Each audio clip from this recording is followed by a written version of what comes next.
IPL 2025లో ఒక high voltage మ్యాచ్కి రంగం సిద్ధమైంది.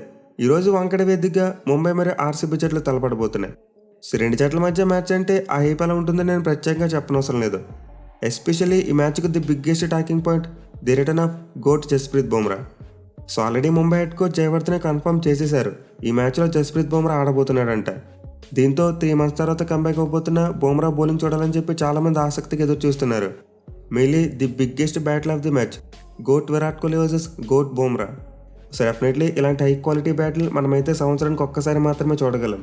దీనివల్ల ఈ మ్యాచ్ మీద హైప్ అనేది బీభత్సంగా క్రియేట్ అవుతుంది. ఇద్దరు బ్యాటిల్ స్టాట్స్ గురించి మనమైతే చివరిలో మాట్లాడుకుందాం. ముందు అసలు ఈ మ్యాచ్ ప్రివ్యూ చూద్దాం. అంటే pitch report, head stats, playing 11 ఇలా అన్నీ చూసిన తర్వాత చివరిలో బ్యాటిల్స్ మాట్లాడుకుందాం. మీరైతే ఈ వీడియోని ఎక్కడ స్కిప్ చేయకుండా చూడడానికి ట్రై చేయండి.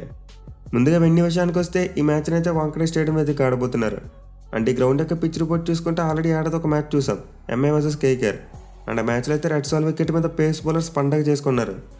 మరోసారి అయితే ఖచ్చితంగా వాంకడేలో ఒక రెడ్ సాల్ వికెట్ ఉండబోతుంది. బట్ స్కోర్స్ మాత్రం మరీ లాస్ట్ మ్యాచ్లో వచ్చినంత తక్కువ రాకపోవచ్చు.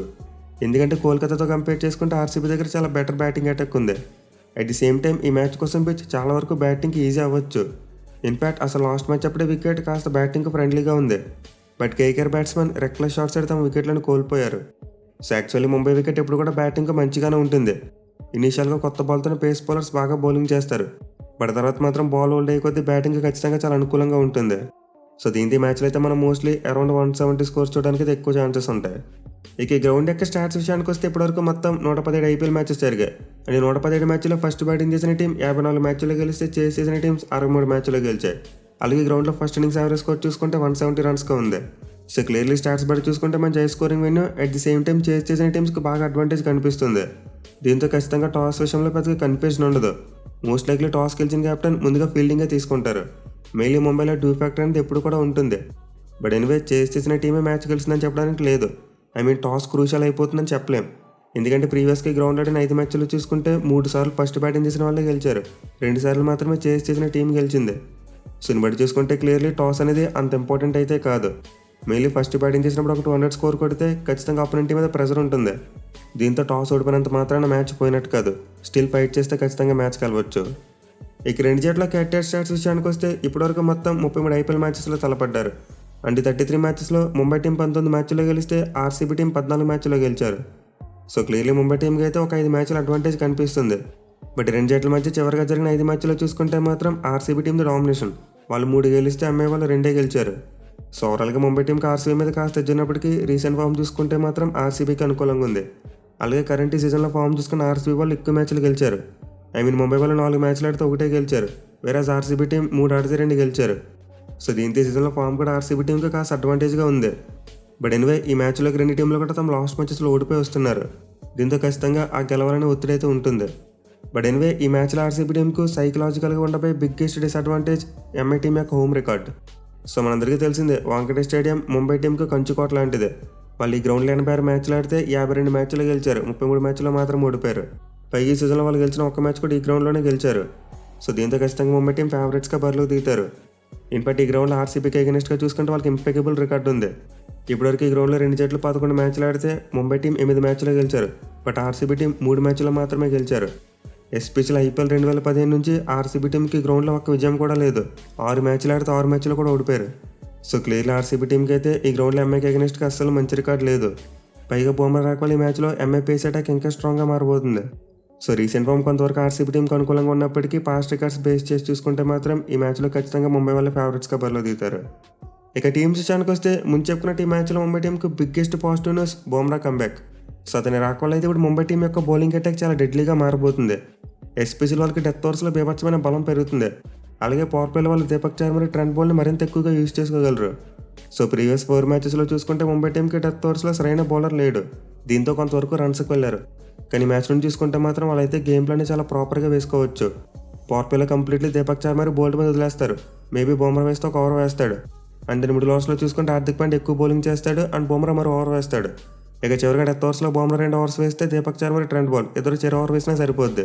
ఇన్ఫాక్ట్ హార్దిక్ పాండ్యా కూడా వేయొచ్చు. ఇప్పుడైతే ముంబై టీం తమ దగ్గర ఉన్న 4 పేస్ బౌలింగ్ ఆప్షన్స్తో 3 ఫేజెస్ని చాలా బాగా కంట్రోల్ చేయొచ్చు. మెయిన్లీ వాళ్ళ దగ్గర ఉన్న 4 పేస్ బౌలింగ్ ఆప్షన్స్ కూడా చాలా quality pace bowling options.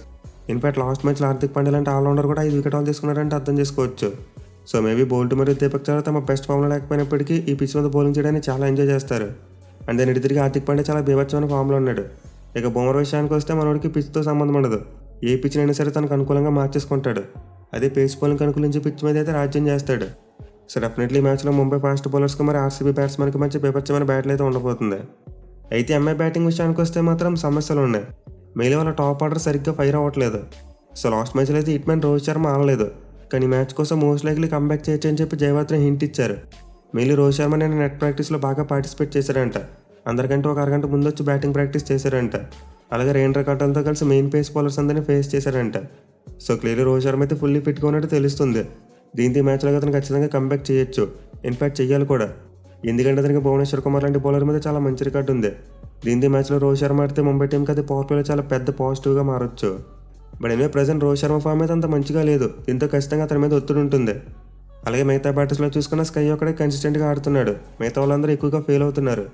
So last మ్యాచ్లో అయితే నమందిర్ లాంటి బ్యాట్స్మెన్ మంచిగా ఆడాడు. దీంతో మేబీ వాళ్ళు ఈ మ్యాచ్లో మరోసారి అతని నెంబర్ 3లో ట్రై చేయొచ్చు. లేదు విల్ జాక్సన్ ఆడిస్తామంటే అతను కూడా కంటిన్యూ అయ్యే అవకాశాలు ఉంటాయి. ఇక తిలక్ విషయానికి వస్తే లాస్ట్ మ్యాచ్లో ఫెయిల్ అవ్వడం చూసాం. మిగిలిన అతను రిటైర్డ్ అవుట్గా పంపించేశారు. బట్ ఎనివే ఈ మ్యాచ్కి ముందైతే వాళ్ళ హెడ్ కోచ్ అతన్ని బ్యాక్ చేశాడు. మాకు తిలక్ వర్మ విషయంలో ఎలాంటి డౌట్స్ లేవు, అతను మాకు మ్యాచ్లు గెలిపిస్తాడని చెప్పి కాన్ఫిడెన్స్ ఇచ్చారు. సో ఖచ్చితంగా తిలక్ వర్మ కూడా ఈ మ్యాచ్ ద్వారా కంబ్యాక్ చేయాలని చూస్తాడు.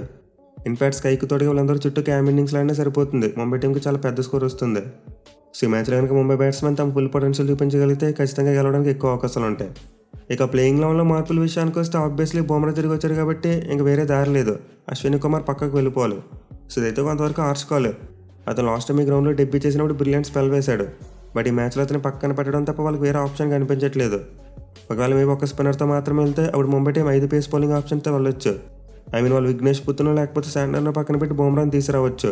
అదర్వైజ్ అశ్విని కుమార్ ప్లేస్లోనే బుమ్రా వస్తాడు. ఇక మరో చేంజ్ చేసుకుంటే రోహిత్ శర్మ ఫిట్గా ఉంటే అతనైతే రాజ్బాబు ప్లేస్లో ప్లేయింగ్ లెవెన్లోకి వస్తాడు. సో మోస్ట్ లైక్లీ మ్యాచ్ కోసం ముంబై టీంలో ఈ 2 మార్పులు జరిగేందుకు ఎక్కువ అవకాశాలు ఉన్నాయి. ఇక ఆర్సీబీ టీం విషయానికి వస్తే వాళ్ళకైతే పెద్దగా ఎక్కువ సమస్యలు ఏమీ కనిపించట్లేదు. అఫ్కోర్స్ లాస్ట్ మ్యాచ్లో గుజరాత్ టైటాన్స్ మీద ఓడిపోయారు. బట్ స్టిల్ ఆర్సీబీ టీం అయితే చాలా మంచి యూనిట్గా కనిపిస్తుంది. ఎస్పెషల్లీ వీళ్ళ బౌలింగ్ యూనిట్ని కూడా ఎక్కడే తీసి పడేయట్లేదు. మెయిన్లీ భూవీ, హ్యాజల్వుడ్ మరి ఎస్టైల్ ముగ్గురు కూడా మంచి ఫామ్లో ఉన్నారు. అలాగే గ్రౌండ్లో బౌలింగ్ చేయడానికి ఎంజాయ్ చేస్తారు. ఈవెన్ రసిక్ సలాం లాంటి బౌలర్ కూడా మంచి లైన్ అండ్ లెన్స్ వేస్తే పిచ్ మీద చాలా ఎంజాయ్ చేయొచ్చు. సో ముంబై పేస్ అటాక్లోనే ఆర్సీబీ పేస్ అటాక్ కూడా బాగానే ఉంది. బట్ మరీ ముంబై టీం అంత స్ట్రాంగ్ అయితే లేదు. ముంబై టీం దగ్గర ఉన్న 4 పేసర్స్ కూడా గన్ బౌలర్సే.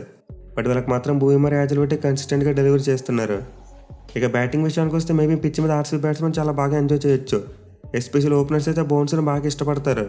సో ఈ మ్యాచ్లో అయితే ఆర్సీబీ టీంకి వాళ్ళ ఓపెనర్స్ మరోసారి చాలా కీలకంగా మారుతారు. ఒకవేళ వాళ్ళు పవర్ ప్లేలో వికెట్ అవ్వకుండా ఎంఐ ఫాస్ట్ బౌలర్స్ని కౌంటర్ చేస్తే ఖచ్చితంగా ఈ మ్యాచ్లో ఆర్సీబీకి గెలిచే అవకాశాలు పెరుగుతాయి. అండ్ ఆల్సో మిడిల్ ఆర్డర్లో చూసుకున్న ఆర్సీబీ బ్యాట్స్మెన్ కొంతవరకు మంచి ఫామ్లోనే ఉన్నారు. మీలో వాళ్ళ కెప్టెన్ 17 రన్స్ కొడితే అది ఆర్సీబీ టీంకి చాలా పెద్ద హ్యూజ్ అడ్వాంటేజ్. అలాగే Livingstone, Jiti Sharma, Tim David వీళ్ళు కూడా ఇప్పటివరకు మంచి క్యామ్ ఇన్నింగ్స్లు ఆడారు. మెయిన్లీ ప్రీవియస్గా టిమ్ డేవిడ్ ఈ గ్రౌండ్లో చాలా మ్యాచెస్ ఆడాడు. దీంతో ఈ మ్యాచ్లో అతని ప్రెజెన్స్ అనేది ఆర్సీబీ టీంకి చాలా huge advantage. So somewhat Mumbai బ్యాటింగ్తో కంపేర్ చేసుకుంటే ఆర్సీబీ బ్యాటింగ్లో కాస్త ఫైర్ పవర్ ఎక్కువ కనిపిస్తుంది. దీనివల్ల ఈ మ్యాచ్లో RCB batsmen versus Mumbai bowlers ఇదే కీలకంగా మారబోతుంది. ఇన్ఫాక్ట్ ఈ బ్యాట్లో మ్యాచ్ని డిసైడ్ చేయొచ్చు. ఇక టీంలో మార్పుల విషయానికి వస్తే ఆర్సీబీ టీం లాస్ట్ మ్యాచ్లో ఓడిపోయినప్పటికీ ఈ మ్యాచ్లో ఎలాంటి మార్పులు చేయకపోవచ్చు. ఎందుకంటే వాళ్ళ దగ్గర ఆల్రెడీ మంచి సెట్ అయిన టీం ఉంది. అలాగే మ్యాచ్కి వాడిపోయి పిచ్ పేస్ బౌలింగ్ అనుకూలిస్తుంది కాబట్టి మరోసారి వాళ్ళు ఎక్స్ట్రా పేసర్తోనే వస్తారు. అంటే శ్రేయస్ శర్మని కాకుండా రసిక్ సలాంని తీసుకోవచ్చు మరోసారి ఇంపాక్ట్ ప్లేయర్గా. సో ప్రస్తుతానికి ఆర్సీబీ ప్లేయర్ టిమ్ డేవిడ్ వాళ్ళ టీంలో ఎవరికి ఇంజరీస్ లేవని చెప్పాడు. దీంతో most likely RCB team same playing లెవెన్తో వస్తుంది. ఇక మ్యాచ్లోని ప్లేయర్ బ్యాటిల్స్ చూసుకుంటే ఆల్రెడీ స్టార్టింగ్లో చెప్పుకున్నాం. So Virat Kohli versus Jasprit Bumrah battle అయితే మ్యాచ్కి హైలైట్గా నిలవబోతుంది. అండ్ ప్రీవియస్గా చూసుకుంటే వీళ్ళిద్దరి మధ్య నిజంగానే గోట్ బ్యాటిల్ జరిగింది. ఇద్దరు కూడా నువ్వు నేనన్నట్టు తలపడ్డారు. సో మొత్తం వీళ్ళిద్దరు 16 ఇన్నింగ్స్లో తలపడితే 95 బాల్స్ వేసిన బుమ్రా 140 పరుగులు ఇచ్చాడు. అండ్ ఆల్సో కోహ్లీని 5 టైమ్స్ అవుట్ చేశాడు. సో క్లియర్లీ యావరేజ్ కాస్త బుమ్రా వైపు ఉంటే స్ట్రైక్ రేట్ మాత్రం విరాట్ కోహ్లీ వైపు ఉంది. దీనివల్ల డెఫినెట్లీ మ్యాచ్లో ఇద్దరి మధ్య ఒక టాప్ మ్యాచ్ బ్యాటిల్ చూడొచ్చు. ఇక పవర్ ప్లేలోపై మరో interesting battle Rohit Sharma versus Josh Hazlewood. So మనం ఆల్రెడీ చెప్పుకున్నాం రోహిత్ శర్మకు భూమి మీద చాలా మంచి రికార్డు ఉంది. దీంతో మ్యాచ్లో హ్యాజల్వుడ్ ఆర్సీబీ టీంకి కీలకంగా మారొచ్చు. మెయిన్లీ ప్రీవియస్గా అతను రోహిత్ని స్ట్రగుల్ చేశాడు. 7 ఇన్నింగ్స్లో 32 బాల్స్ వేసి 37 పరుగులు మాత్రం ఇచ్చాడు. అండ్ ఆల్సో ఒకసారి అవుట్ చేశాడు.